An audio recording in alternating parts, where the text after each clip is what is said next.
interestatal que van disminuyendo y más bien los conflictos que se hacen alrededor de fronteras son conflictos interestatales.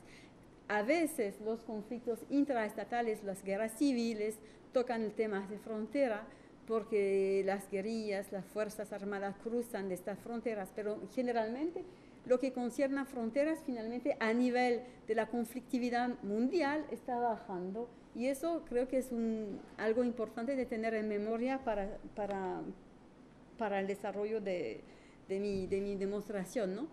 Entonces, tal vez lo que hago generalmente, pero se me va corriendo el tiempo, es preguntarles a ustedes si tienen una definición de frontera.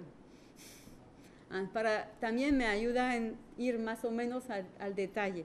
Hay muchas definiciones de frontera, entonces cada uno puede lanzarse, nunca va a ser mal, o sea, cada pedazo de definición se suma para construir una definición. Entonces, para todos ustedes, ¿qué es una frontera hoy?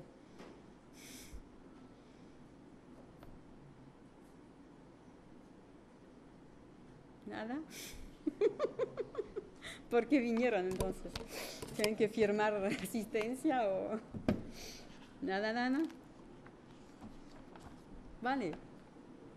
Todo definición les digo, o sea, todo que no les voy a dar una, sino que un listado y normalmente funciona cada vez, en cada año de enseñanza como en conferencias, cada uno tiene un pedacito apropiado, ¿no? ¿No quieren? Yo les paso el micrófono. Bueno, siga de estar más tarde. Entonces, para mí lo que es una frontera es algo bastante complicado, como les decía. Es algo pero es algo bastante ubicado en el tiempo. Y es algo que es una realidad también política que también cambia en el tiempo, por lo tanto presento ese cuadro. ¿Qué es una frontera? Bueno, sigue siendo, a pesar de la destabilización del Estado-Nación, sigue siendo lo que siempre, entre comillas, ha sido, o sea, una convención de forma lineal que materializa la deslimitación de soberanía entre entidades que se definen como estados. Una definición de derecho internacional, podemos decir que es lo que siempre ha sido, salvo que este siempre, de hecho, es un siempre de solamente 3 siglos, porque el Estado, como construcción política, solamente tiene estos 3 siglos de existencia. Fue inventado en gran parte en Europa, es una idea que se exportó por vía de la colonización. Si vamos a matices y si queremos pasar más tiempo, se puede discutir esa idea de invención de frontera en Europa, porque existían fronteras de tipo lineal en varios tipos de construcciones imperiales con poder fuerte tipo chino. Alrededor de China existían fronteras, alrededor de ciertas partes de China, fronteras de tipo lineal. Entonces la idea de deslimitación lineal depende de un poder fuerte que es capaz de exprimir el límite de su soberanía en forma lineal, pero es muy importante imaginarse que en ese entonces es algo muy convencional. Había gente que iba a poner hitos fronterizos en terreno, pero pesaban toneladas, eran de piedras, o sea, no estaban en todas partes. La forma más fácil de establecer una frontera era marcar una línea en un mapa. Por eso muchas fronteras se trazaron en forma muy recta y muchas veces, bueno, siguieron obstáculos topográficos o que parecían obstáculos topográficos en un mapa. Típicamente una montaña en un mapa parece lineal, en terreno no lo es. Entonces hubo después mucha contestación en terreno. Sigue siendo eso y sigue siendo eso a nivel legal, político, es un desarrollo, si quieren estudiar derecho internacional, es un comercio muy creciente, es un buen lugar para hacer dinero, ser un abogado internacional especializado en fronteras, porque hoy en día es la primera vez de la historia de la humanidad que con GPS uno puede decir la frontera está aquí, entonces cada país manda a su abogado, tienen cada uno un GPS y determinan por primera vez muy precisamente y pueden caminar y dibujar en forma mucho más precisa que antes y hoy en día se paga mucho dinero para eso y para firmarlo. Bueno, si hay acuerdo es fácil, si no hay acuerdo cuesta aún más porque uno va a La Haya y se discute con millones. Bueno, lo que existió, se construyó en estos siglos, pero que va cambiando, es que bueno, la frontera sigue siendo la base del Estado, pero la relación entre Estado, soberanía y territorio está cambiando, eso ya lo comenté.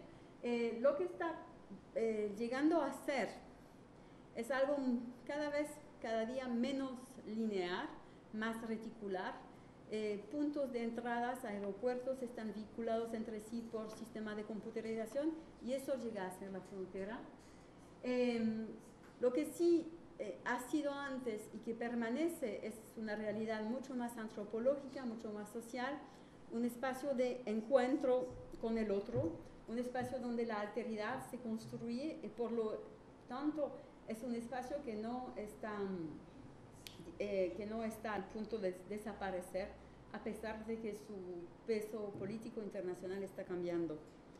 Entonces, o sea, un gran debate que no voy a desarrollar porque es algo bien clásico, pero que es importante también poner como de base para estar seguro que estamos hablando de lo mismo. Hay gente que dice que las fronteras se están abriendo, que desaparecen, y es verdad que hay mucha integración económica, más corredores, más rutas de circulación, más gente también que circula alrededor del mundo.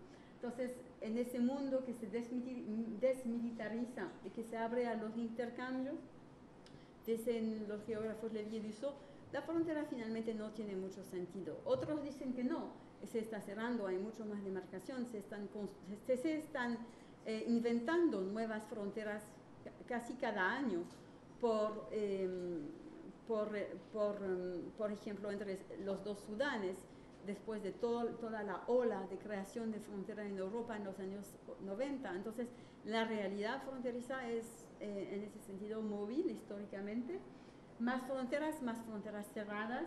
Y de hecho, dice David Newman, el gran especialista teorista de las fronteras, hay más fronteras porque estamos en los años 2000 llevados a pensar en el mundo según sería compuesto de categorías cerradas entre sí, comunidades, barrios, y a pesar de los flujos entre sí, estamos viviendo cada día tal vez con muchas fronteras alrededor de nosotros. Entonces, difícilmente podemos decir, disculpa,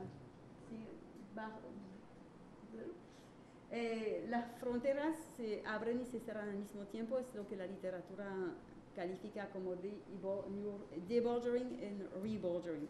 Vamos siguiendo. Eso no es fácil, o sea, yo tomo casi media hora para explicarle a ustedes que son una hora de geógrafos en formación, entonces el kidam en la calle no va a entender, y eso produce un mundo de mucha confusión.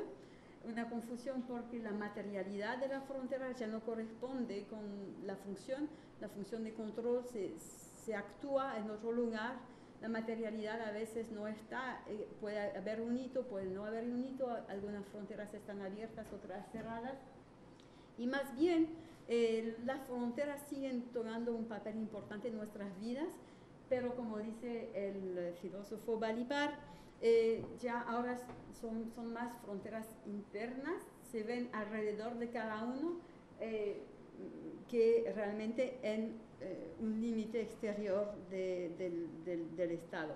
Vamos siguiendo.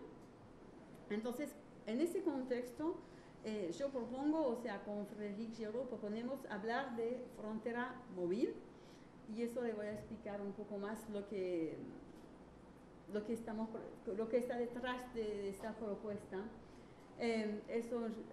Bueno, la idea de frontera móvil, la palabra de frontera móvil está presente, pero no está teorizada hasta la fecha.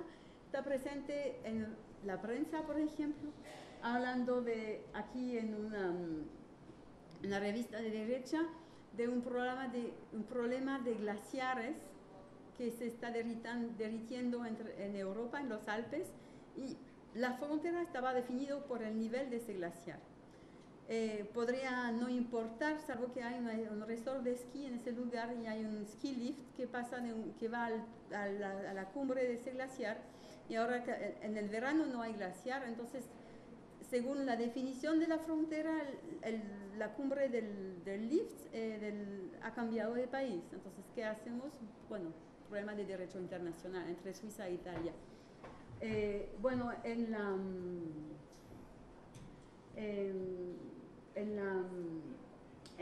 también en los mismos sitios de aduana se ve que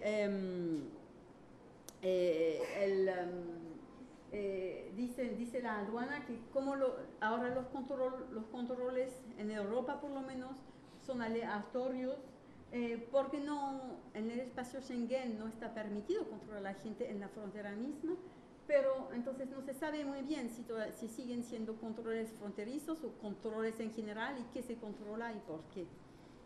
¿Sigues? Entonces la dificultad, por eso surgió esa idea de calificar la frontera de móvil, es que no se sabe bien, no está desapareciendo la frontera,